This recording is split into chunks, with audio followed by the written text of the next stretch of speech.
वंदे भारत पे मत आंको रेलवे की तस्वीर, वंदे भारत पे मत आंको रेलवे की तस्वीर। जनरल डब्बे की हालत देखो बहुत है गंभीर, सफाई सुरक्षा सुविधा सब अब अधूरी है यहाँ, झूठे प्रचार से नहीं बदलेगी रेलवे की तकदीर। नमस्कार, मैं रवीश कुमार। क्या आप जानते हैं कि रेलवे का लक्ष्य था कि 2024-25 के दौरान भारत के 453 रेलवे स्टेशन को अमृत भारत स्टेशन के रूप में विकसित किया जाना था। और कितने स्टेशनों का विकास हुआ? 2024 के चुनाव से पहले आए दिन रेल मंत्री अश्विनी वैष्णव तरह तरह के एनिमेशन बनाकर, वीडियो बनाकर, फोटो लगाकर सपने दिखाया करते थे कि भारत के रेलवे स्टेशनों को इस तरह से बना दिया जाएगा। आप उनके ट्विटर हैंडल पर जाकर कई तरह के एनिमेशन और फोटो देख सकते हैं। जैसे ये तस्वीरें नई दिल्ली रेलवे स्टेशन की हैं। इसे सितंबर 2022 में रेल मंत्री अश्विनी वैष्णव ने ट्वीट किया था कि नई दिल्ली रेलवे स्टेशन को ऐसा बना दिया जाएगा। रेल मंत्री ने अपने ट्वीट में तो नहीं लिखा कि कब तक पूरा होगा, लेकिन बिजनेस टुडे की एक रिपोर्ट में कहा गया है कि नई दिल्ली रेलवे स्टेशन को 3.5 साल में ऐसा बना दिया जाएगा। हम मार्च 2025 में यह वीडियो देख रहे हैं। 2.5 साल बीत गए। एनिमेशन के जरिए सपना समय से पहले दिखा दिया जाता है। द हिंदू में जनवरी के महीने में एक रिपोर्ट छपी। इसके अनुसार कुके सुब्रमण्या नाम के एक तीर्थ स्टेशन को अमृत भारत योजना के तहत विकसित किया जाना था। 2023 अगस्त में शुभारंभ भी हो गया, लेकिन 1.5 साल बाद भी इसका 50% काम पूरा नहीं हुआ। लिफ्ट और फुटओवर ब्रिज का काम आधा रह गया। रिपोर्ट के अनुसार जो काम हुआ उसकी गुणवत्ता भी खराब बताई जा रही है। पश्चिम बंगाल के श्रीरामपुर से तृणमूल कांग्रेस के सांसद कल्याण बनर्जी ने कहा कि एक स्टेशन विकसित हुआ है, विकसित किया जाना था 453। कल्याण बनर्जी ने यह भी बताया कि 1100 मानव संचालित क्रॉसिंग को बंद करने का लक्ष्य था, लेकिन बंद हुआ केवल 497 और 20,000 किलोमीटर का नया ट्रैक बिछाया जाना था। बिछाया गया मात्र 2,855 kilometre. 2024-25 for total length of line doubling, target 2,900 kilometer, achievement 1,134 kilometer, number of station upgraded, target 453, achievement 1, number of ROB and ROS constructed during financial year 24-25, target 1,100, achievement 669, closure of man level crossings, target 1,100, achievement 497, out of 197 new lines project for target 20,199 kilometers, achievement 2,855 kilometers, doubling multi-tracking of 2,061 project, target 19,570 kilometers, achievement 6,218 kilometers, safety works related to level crossing LCs, target rupees 710 crore, achievement 476 crores, to develop under Amrit Bharat station scheme, target 453 station, achievement 1 station. Trinamool सांसद कल्याण बनर्जी धड़ाधड़ उन तथ्यों को सामने रख रहे थे और बताते जा रहे थे कि रेलवे किन किन मामलों में अपने लक्ष्यों से बहुत दूर है। मीडिया में रेल मंत्री अश्विनी वैष्णव की छवि एक सक्षम रेल मंत्री के रूप में पेश की जाती है, लेकिन कल्याण बनर्जी ने अपने तथ्यों के सहारे उस छवि को कई तरह से प्रश्नांकित किया। 17 मार्च को रेलवे के अनुदान पर चर्चा चल रही थी।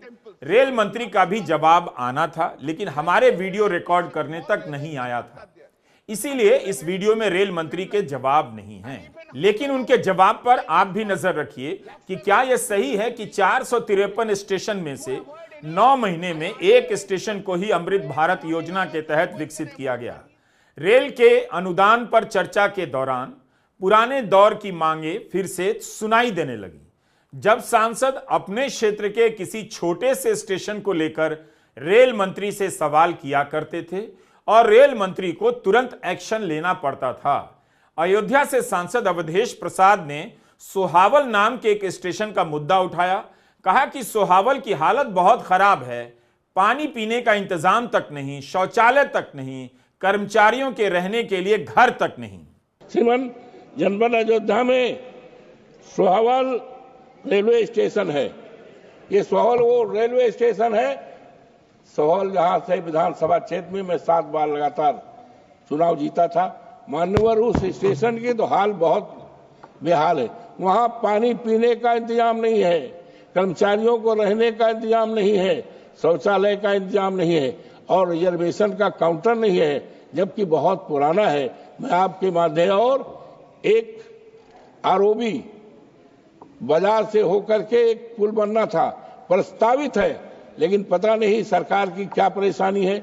मैं आपके माध्यम से मांग करता हूं, जो सोहावल में आरओबी बनना था, प्रस्तावित है, उसको जल्द से जल्द चलाया जाए और कर्मचारियों के रहने के लिए जो आवास है 2 साल से बन रहा है, खंडहर पड़ा है।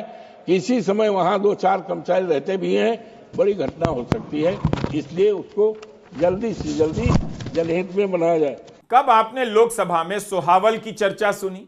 इसी तरह अवधेश प्रसाद ने कहा कि कोरोना के समय कई रेलगाड़ियां बंद कर दी गईं और वो तब से बंद पड़ी हैं, जनता को बहुत तकलीफ हो रही है। एक उदाहरण उन्होंने दिया, अयोध्या कैंट से कानपुर के लिए जाने वाली इंटरसिटी 14221 तब से बंद है, इसे फिर से शुरू करने की मांग अवधेश प्रसाद ने की। उन्होंने कहा कि आचार्य नरेंद्र देव जो समाजवादी चिंतक थे, उनके नाम पर रेलवे स्टेशन था, उसे बंद कर दिया गया, जिसे अब चालू किया जाना चाहिए। कल्याण बनर्जी ने एक और तथ्य रखा, 2800 करोड़ का लक्ष्य था राजस्व कमाने का रेलवे का, और कमाई हुई कितनी? 1341 करोड़। तो ये रहा रेल मंत्री का परफॉर्मेंस। 2016 से रेल बजट अलग से पेश होना बंद हो गया और उसी के साथ रेलवे पर अलग से चर्चा भी मध्यम होती चली गई। संसद में तो अनुदान पर चर्चा होती रही, लेकिन जिस तरह से रेल बजट के समय मीडिया में कवरेज हुआ करता था, बजट के बहुत पहले से और बजट के बहुत बाद तक, वो अब कहां होता है। इसका असर यह हुआ कि जनता की बुनियादी समस्या पर बातें गायब हो गईं। रेलवे की हालत पर तभी बातें होती हैं जब दुर्घटना हो जाती है या भगदड़ में लोग मर जाते हैं। कांग्रेस सांसद वर्षा गायकवाड़ का भाषण आपको सुनाना चाहता हूं। मुंबई नॉर्थ सेंट्रल से सांसद वर्षा एकनाथ गायकवाड़ ने अपने भाषण में जनरल बोगी से लेकर मुंबई के रेलवे की हालत पर बात की और कहा कि वंदे भारत चलाकर रेलवे की बाकी सच्चाइयों को आप पर्दे में नहीं रख सकते हैं। जब चर्चा होती है तो हमने देखा है, ये जो सरकार है नामकरण करने में बहुत बड़ी होशियार है और बहुत बड़े बड़े नाम देती है। इस बजट को भी रिकॉर्ड बजट का नाम देने का जो है रेल मंत्रालय का काम इस सरकार ने किया है। हमने देखा निपुण भारत, विकसित भारत, आत्मनिर्भर भारत, अलग अलग नाम, make in India, startup India, अलग अलग नाम देने का काम इस सरकार के माध्यम से होता है। लेकिन सम्मानीय अध्यक्ष महोदय, अगर हम जमीनी हकीकत की बात करें तो इस बजट को मैं ये कहूंगी, ये रिकॉर्ड बजट नहीं है, ये पूरी तरह से जो है ये फेल बजट है। ये मैं आपके माध्यम से सबसे पहले कहना चाहती हूँ। आज इस बजट में बड़े बड़े आंकड़ों को बताया गया है, बड़ी बड़ी नई ट्रेन की घोषणाओं की बात की गई है, लेकिन अगर आप बुनियादी स्तर पे, अगर जमीनी स्तर की आप बात करें तो कोई भी समस्या को इसने सॉल्व नहीं किया है। आज भी वो समस्या बजट फेल थोड़ी होता है, कोई बजट फेल नहीं होता।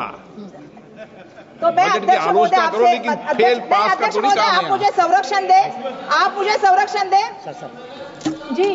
तो बुनियादी ढांचे के ऊपर मैं बात करना चाहती हूँ। मैंने देखा, जब भी मैं संसद में आई तब से मैं देख रही हूँ, मुझे ऐसा लग रहा है हर चीज जो है 2014 के बाद से ही हुई है।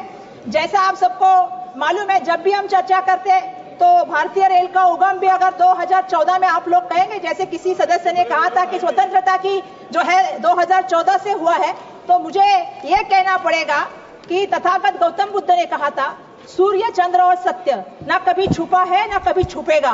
तो यह सत्य बिल्कुल सामने आएगा। तो आप कितना भी इसको रिकॉर्ड ब्रेक आपका बजट कहिए, लेकिन बिल्कुल ही आपका रिकॉर्ड ब्रेक बजट नहीं है, यह आपका फेल बजट है। ये कैसे, मैं सम्मानीय अध्यक्ष महोदय आपको बताना चाहती हूँ। 2.5 लाख करोड़ का बजट है और वो भी कैपिटल एक्सपेंडिचर है। मैं इसमें एक चीज बताना चाहती हूँ, अंग्रेजी में एक कहावत है, devil is in the details. इसका मतलब क्या है सम्मानीय अध्यक्ष महोदय? इस बजट के आप अगर प्रावधानों को देखेंगे तो आपको रेल का पूरा बजट अगर आपने देख लिया तो आपको पता चल जाएगा कि 8,20,000 करोड़ बजट है, जिसमें से 2,55 करोड़ रुपया जो है ये बजट भारत सरकार की बजटरी सप्लाई से के माध्यम से रेलवे को मिला है। और जो बाकी का बजट है, जो 5,65,000 करोड़ रेल का बजट है, जो उन्होंने अपने रेवेन्यू से जोड़ा है। तो इसका मतलब आप क्या समझ रहे हैं कि भारत सरकार ने रेलवे मंत्रालय को कितनी मदद की है? भारत सरकार ने रेलवे मंत्रालय को जो सपोर्ट किया है वो लगभग जो है 25% करने का काम जो है भारत सरकार ने किया है। तो रेलवे अपने आप ही चलने का काम कर रही है, रेलवे मंत्रालय खुद अपना रेवेन्यू बढ़ाने का काम कर रहा है। और मैं आश्चर्य की बात यह बताना चाहती हूँ सम्मानीय आपको कि इसमें जो कैपिटल एक्सपेंडिचर आया है, जो पिछले साल का कैपिटल एक्सपेंडिचर था और इस साल के कैपिटल एक्सपेंडिचर को आप कंपेयर करेंगे तो 1 रुपया भी सम्मानीय अध्यक्ष महोदय इसमें बढ़ाया नहीं गया है। तो ये बजट किसके लिए आप कहते हैं कि रिकॉर्ड ब्रेक बजट है? ये मेरा सबसे पहला कहना है। रेल हमारे सबके जीवन की क्या है? जीवन रेखा है। हम सुबह से शाम जो है इसको मानते हैं क्योंकि इससे हमारा जीवन चलता है। लेकिन आज क्या परिस्थिति है? आज यह परिस्थिति है कि जो हमारी जीवन रेखा है वो आईसीयू में भर्ती है और जो है वेंटिलेटर पे चल रही है। ये दुर्भाग्यवश हमारी जो है रेल की अवस्था इन्होंने करने का काम किया है। अगर अध्यक्ष महोदय मैं आपको बताऊं, ऑपरेटिंग रेशियो अगर आप देखेंगे तो 98.43% है, इस तक पहुंच गया है। तो आपको मैं इसका मतलब बताना चाहती हूँ, इसका मतलब है कि रेलवे जितना पैसा कमाती है उतना पैसा वो खर्च करने का काम करती है। यहाँ पे मुझे आपको एक कहना पड़ेगा, एक मैं कहानी बताना चाहूंगी। एक इंसान पूरा महीना काम करता है, पूरा महीना काम करने के बाद सैलरी लाता है, सैलरी को जो है पूरा खर्च कर देता है और अपने ईएमआई भरने के लिए उधार लेता है और फिर जोर से कहता है कि मैं आत्मनिर्भर हूं। वैसी अवस्था इस रेलवे की हुई है। सम्मान्य अध्यक्ष महोदय, मैं यहां से बताना चाहती हूं, सम्मान्य अध्यक्ष महोदय, मेरा दूसरा जो मुद्दा है वो है रेलवे की वित्तीय सेहत के बारे में। अब इनकी सेहत की भी हमें चिंता करने की बहुत सारी जरूरत है। अगर सम्मान्य अध्यक्ष महोदय आप आज इनकी वित्तीय सेहत देखें तो आपको पता चल जाएगा 2022 और 2023 में रुपए जो है 4,300 करोड़ मतलब 4,300 करोड़ का जो है इन्होंने लक्ष्य रखा था, लेकिन इनको मिले कितने रुपए? 3,400 करोड़ रुपए, मतलब 900 करोड़ का इनका नुकसान हुआ। 2023 और 2024 की बात करें तो इनका बजट था 3,000 करोड़, इनको मिले कितने? 2,943 करोड़ रुपए इनको मिले। इसका मतलब इनका नुकसान 57 करोड़ का हुआ। 2024 और 2025 की बात करें तो इनका जो था वो बजट का लक्ष्य था 3,000 करोड़। ये जनवरी 2025 तक ये 767 करोड़ का हो गया, मतलब 767 करोड़ का हो गया है। तो आप समझ सकते हैं ये साल का इनका जो लक्ष्य है 2025 का 26 का, ये उनका लक्ष्य 3,000 करोड़ का है। अगर आप पिछला रिकॉर्ड पर देखें तो ये हर बार नुकसान में गए हैं, हर बार इनकी कमाई जो है वो गिरी है। तो मेरा इनसे ये सवाल है कि ये चमत्कार कहां से होने वाला है? ये अचानक ऐसी कौन सी जादू चलने वाली है कि इनके बजट में जो है ये पैसा जो इन्होंने लक्ष्य रखा है ये पाने वाले हैं? क्या ये रेल मंत्रालय खुद कमाने वाला है या ये रील के माध्यम से होने वाला है? हम रील देखते सम्मान्य अध्यक्ष महोदय रेलवे डिपार्टमेंट की। अब मैं इनकी जरा रेलवे की कमाई की हाल भी आपको बताना चाहती हूँ। सम्मान्य अध्यक्ष महोदय, रेलवे की जो कमाई है 2025 और 2026 में कुल अनुमानित राजस्व रुपए 3,041.31 करोड़ की है। अगर पिछले 3 साल में अगर सम्मान्य अध्यक्ष महोदय आप देखें तो ये 3,041.31 करोड़ उसी दाम पे स्थिर है सम्मान्य अध्यक्ष महोदय। इसमें सबसे क्या है, इसमें यात्री किराया देते हैं। यात्री कितना किराया देते हैं सम्मान्य अध्यक्ष महोदय? 92,800 करोड़ रुपए। लेकिन इनकी सबसे बड़ी आमदनी कहां से आती है? ये सबसे बड़ी आमदनी आती है माल ढुलाई से। 1,88,000 रुपए करोड़ जो इनको मिलता है वो माल ढुलाई से मिलता है और ये खुद रेलवे भी एक्सेप्ट करता है। अगर इनका इनकम का कोई सोर्स है और इनका बिजनेस अगर किसी चीज से चलता है तो माल ढुलाई से चलता है। लेकिन इसमें भी मैं कुछ बताना चाहती हूँ क्योंकि इसमें भी जमीनी हकीकत अध्यक्ष महोदय कुछ अलग है। जमीनी हकीकत ये है, अगर आप देखेंगे तो रेलवे का जो फ्रंट ट्रैफिक का जो 1951 अगर आप देखेंगे तो 85% का था। 1991 में 85 से वो 60% तक आ गया। 2022 में वो 60% से 27% पे मतलब अगर आप देखोगे तो आज माल ढुलाई की भी जो है उन्होंने पूरा मुंह मोड़ लिया है रेलवे से। वो भी सोच रहे हैं कि सड़क का परिवहन अच्छा है, जल का परिवहन अच्छा है, लेकिन रेलवे का परिवहन अच्छा नहीं है। तो आज आप समझ सकते हो इन्होंने एक नेशनल प्लान बनाया है सरकार ने, और नेशनल प्लान में जो नेशनल रेलवे का इनका प्लान है 2030 का, इसका इन्होंने लक्ष्य रखा है। और लक्ष्य क्या रखा है? 45% इसको बढ़ाना है। अगर आप पिछले सालों का रिकॉर्ड देखें 91 से लेके अब तक 1951 से अब तक का, तो जो 85% का था वो अभी 27% तक आ गया है। अब ये बात कर रहे हैं कि 2030 में हमें 45% जाना है। तो मेरा ये कहना है कि आप कैसे कर सकते हो, इसके बारे में भी मुझे आपसे पूछना है। आज मैं रेलवे मंत्री को इस माध्यम से प्रश्न पूछना चाहती हूँ। मैंने तो रेलवे का हाल देखा। रेलवे का हाल तो आजकल ऐसा चल रहा है कि हम देख रहे हैं कि वह अकेली दौड़ रही है, फिर भी दूसरे नंबर पे चल रही है। तो यह परिस्थिति की रेलवे की लाने का काम केंद्र सरकार ने किया है, ये मुझे यहां से कहना पड़ेगा।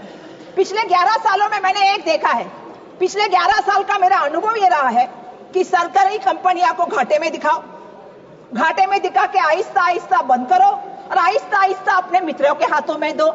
ये मित्रों की सरकार जो बन के आई है, उसके मामले में मुझे ये भी कहना है कि अगर कैग का रिपोर्ट आप देखोगे तो आपको पता चल जाएगा अध्यक्ष महोदय कि कैग ने क्या कहा है। रेलवे ने जो है 2604 करोड़ का घाटा झेला है। 2604 करोड़ का घाटा, ये आपको समझना पड़ेगा, क्योंकि आहिस्ता आहिस्ता घाटा करके, और मैं बताना चाहती हूं 3200 करोड़ के कर्ज के प्रति जो है इन्होंने ब्याज दिया है, अतिरिक्त ब्याज। वो ब्याज कितना है अतिरिक्त सम्मान्य अध्यक्ष महोदय? वो ब्याज दिया है 834 करोड़ 0.72 रुपीस करोड़। तो मेरा सवाल ये है कि आहिस्ता आहिस्ता घटा रहे हैं, अतिरिक्त ब्याज दे रहे हैं, तो क्या सरकार सोच रही है कि इसको प्राइवेट सेक्टर में बना दिया जाए? देखिए, हमारा अनुभव ऐसा रहा है कि BSNL खत्म हो गई, MTNL खत्म हो गई, एयर इंडिया खत्म हो गई, एयरपोर्ट खत्म हो गए, पोर्ट खत्म हो गए, आहिस्ता आहिस्ता करके सब मित्रों को गए। आने वाले दिनों में रेलवे भी जो है वो मित्रों को जाएगी क्या? और इसको हम ये भी कह सकते हैं कि निजी हाथों में बेची जाएगी क्या? ये भी तो एक बड़ा षड्यंत्र इस माध्यम से नहीं है ना? ये मैं यहाँ पे अध्यक्ष महोदय आपके माध्यम से पूछना चाहती हूँ। अध्यक्ष महोदय, मैं कहना चाहती हूँ, ट्रेन हमारे लिए सिर्फ एक धातु नहीं है, ट्रेन हमारा दिल है, तेल हमारी धड़कन है, और ट्रेन हमारी जान है, रेल हमारी जान है। आज अगर हम बात करें, एक गांव से मजदूर दूसरे गांव में अपने परिजनों को छोड़ के जाता है ट्रेन के माध्यम से अपने पेट पालने के लिए। अगर छात्रों की बात करें, एक छात्र अपना गांव छोड़ के पढ़ने के लिए जाता है। अगर हम बात करें यात्रियों की, तो मैं बताना चाहती हूँ कि लोग आज त्योहार में अपने घर परिवार से मिलने के लिए ट्रेन का इस्तेमाल करते हैं। कुंभ की बात करें तो महाकुंभ में आपको मालूम है कि करोड़ों लोगों ने ट्रेन से जो है प्रयागराज पहुंचने की कोशिश की है। तो मैं ये कहना चाहती हूँ, जब हम ट्रेन के साथ इतने जुड़े हुए हैं, लेकिन आज ट्रेन की परिस्थितियां क्या है सम्मानीय अध्यक्ष महोदय? आज लोगों को जो डब्बा होता है, जो यात्री डब्बा होता है, जनरल डब्बा होता है, उसमें जो है जानवरों की तरह घुस के जो है खड़ा होने पे मजबूर किया जाता है। ये सबसे बड़ी सम्मानीय अध्यक्ष महोदय, ये बहुत गलत बात हो रही है। हम देखते हैं एसी कोच में कभी कभी क्या होता है, हम एसी कोच में हम गाड़ी में जा रहे थे, हमने देखा ऊपर से पानी टपकता है, पीने के लिए पानी नहीं मिलेगा, पर एसी कोच में जो है ऊपर से पानी टपकता मिलेगा। 12-12 घंटे आपको ट्रेन के लिए इंतजार करना है, बैठने की व्यवस्था नहीं है, खाने की व्यवस्था नहीं है, पीने की व्यवस्था नहीं है। सम्मानीय अध्यक्ष महोदय, प्लेटफॉर्म पे क्या है? प्लेटफॉर्म पे गंदगी के बड़े से बड़े जो है अंबार खड़े हैं। सुरक्षा की बात हम क्या करें? सुबह हमारी लड़कियां ट्रेन में गई थी 7 बजे, उसके ऊपर बलात्कार हुआ, तो सुरक्षा की व्यवस्था क्या है? सम्मानीय अध्यक्ष महोदय, मैं एक बात पूछना चाहती हूँ, जहां भीड़ भाड़ के स्टेशन होते और जहां भगदड़ मच के मौत होती है, दिल्ली की घटना को आप देख लीजिए अध्यक्ष महोदय, दिल्ली की घटना को हम देखते हैं, भीड़ भाड़ हो गई, लेकिन रेलवे प्रशासन के अधिकारी बचाव यंत्रणा का काम छोड़ के, बचाव कार्य छोड़ के सरकार को बचाने में जुड़े हुए थे। हमारी बात पत्रकारों तक नहीं जानी चाहिए, हमको उसको नकारना है, हमको इसको बोलना नहीं है, हमको इसको छुपाना है। यह बचाव कार्य रेलवे के प्रशासन के माध्यम से चालू था। अनंत पानन में रात को मुआवजा दिया गया, जिनकी मौत हुई, जो घायल हुए, जो आहत हुई, उसका कोई भी जो है सम्मानीय अध्यक्ष महोदय बात लोगों के सामने नहीं आई। हमने अयोध्या स्टेशन में देखा, हमने प्रयागराज स्टेशन में देखा। ये क्या चल रहा है, ये सब क्या चल रहा है, ये मैं आपके माध्यम से पूछना चाहती हूँ सम्मानीय अध्यक्ष महोदय। जब वक्त आता है तो खुद की पाक तपतपाते हैं, जो वक्त आता है तो रील बना के डालते हैं, और जब ऐसा समय आता है तो चुप्पी क्यों साधते हैं, ये भी मेरा इनके माध्यम से सवाल है कि इनको इस पे भी बोलना पड़ेगा सम्मानीय अध्यक्ष महोदय। पिछले दिनों हमने महाराष्ट्र में घटना देखी, एक जळगांव की घटना हुई, एक पुष्पक एक्सप्रेस जा रही थी मुंबई की तरफ, और वहां पे अचानक से भगदड़ मच गई कि कहां गया, ट्रेन में आग लगी है, ट्रेन में आग लगी है। लोग कूद गए ट्रेन से बाहर, सामने जो है वहां से बेंगलोर एक्सप्रेस आ रही थी, उसके नीचे लोग कुचले गए, 13 लोगों की मौत हो गई। इसका जिम्मेदार कौन है सम्मानीय अध्यक्ष महोदय, मुझे आपसे पूछना है। अगर वहां पे कोई कम्युनिकेशन नहीं की माध्यम नहीं है तो ट्रेन के अपघात आप कैसे रोक सकते। आज अगर बात करें प्लेन में, आप देखेंगे कि कभी हवा का दबाव हो गया, टर्बुलेंस आ गया, तो हवा का दबाव कम हुआ तो आपके ऑक्सीजन मास्क आते हैं, टर्बुलेंस आ गया तो आपको सीट बेल्ट की बात आती है, कोई आपसे कम्युनिकेट करता है। लेकिन ट्रेन में जब घटना घटती है तो आपसे कम्युनिकेट कौन कर सकता है, ये भी मेरा सवाल है। सम्मानीय अध्यक्ष महोदय, हमारे परेल में एक घटना हुई, प्लेटफॉर्म पे चर्चा हुई, प्लेटफॉर्म में एक अफवाह फैली और लोग भागते भागते गए, एक दूसरे के ऊपर चलते गए। ऐसी घटनाओं में जो मौत होती है उसका जिम्मेदार सरकार को रहना चाहिए, ये मेरा यहाँ से सम्मानीय अध्यक्ष महोदय कहना है। सम्मानीय अध्यक्ष महोदय, मेरा आपके माध्यम से और भी कहना है कि 2024 में 8 महीने में कितने अपघात हुए, 29 ट्रेन के दुर्घटनाएं घटी है, कितने लोगों की यात्री की मौत हुई, 313 यात्रियों की मौत हुई, 4 रेलवे कर्मचारियों की मौत हुई। आज रेलवे की हालत ऐसी है, अगर आप देखोगे तो मैं आपको बताना चाहती हूँ कि हमने देखा बहुत सी जगह पे हुआ, बालासार में, सब जगह पे, बड़ी बड़ी जगह पे, पश्चिम बंगाल में बहुत जगह पे बीच में हुआ दुर्घटना। कुछ तो सीखना पड़ेगा। आप सुरक्षा कवच की बात करते हैं, मंत्री महोदय भी है नहीं, मंत्री महोदय ने सुरक्षा कवच की बात की, हमें तो लगा था सुरक्षा कवच ट्रेन के लिए आएगा, लेकिन दुर्भाग्यवश सुरक्षा कवच तो मंत्री महोदय को देने का काम हुआ है। अरे आप कुछ तो भूतकाल से भी सीखिए, लाल बहादुर शास्त्री साहब से भी तो कुछ सीखिए। जब दुर्घटना हुई थी तो खुद जिम्मेदारी लेके लाल बहादुर शास्त्री साहब ने रिजिग्नेशन दिया था, लेकिन ये मंत्री महोदय ऐसे हैं, इनके 11 महीने के कार्यकाल में 29 रेल के एक्सीडेंट हुए हैं, फिर भी इसके टस से मस होने का काम ये नहीं करते। ये सबसे बड़ी बात मुझे यहाँ पे कहनी है। अगर रेल की बात हो और मुझे अगर हालात कहने की बात हो तो मुझे मुंबई के बारे में तो कहना पड़ेगा, क्योंकि मुंबई जो है वो आप सबको मालूम है कि सबसे बड़ी मुंबई की, हम तो कहते हैं मुंबई चलती ही रेल से है, तो मुंबई की अगर लाइफलाइन किसको कहते हैं तो रेल को कहा जाता है। मैं आपसे कहना चाहती हूँ, आज क्या सवाल है मुंबई की हालत का, जो हमारी रेल की हमारी जो लाइफलाइन थी वो आज लाइफ सपोर्ट पे आ गई है। मेरा मंत्री महोदय नहीं है, नहीं तो मैं मंत्री महोदय को आह्वान करना चाहती थी, चलिए मेरे साथ सुबह 7 बजे चर्चगेट स्टेशन के बाहर, चलिए आप विरार से चर्चगेट आइए, आप कल्याण से सीएसटी आइए और शाम को वापस मेरे साथ उसी ट्रेन में चलिए। आप देखिए लोगों की अवस्थाएं क्या है सम्मानीय अध्यक्ष महोदय, लोगों को बैठने नहीं, खड़े रहने के लिए जगह नहीं है।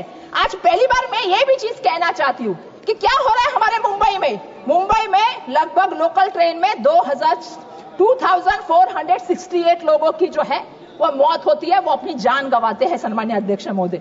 और मैं उसमें भी कहना चाहती हूँ, उसमें से उसके साथ 1151 लोग ये कैसे मरते हैं मालूम है, ये पटरी से चलते हुए, पटरी बदलते हुए मरते हैं। आज भी हमारी समस्या क्या है, हमारे पास ओवरहेड का ब्रिज नहीं है।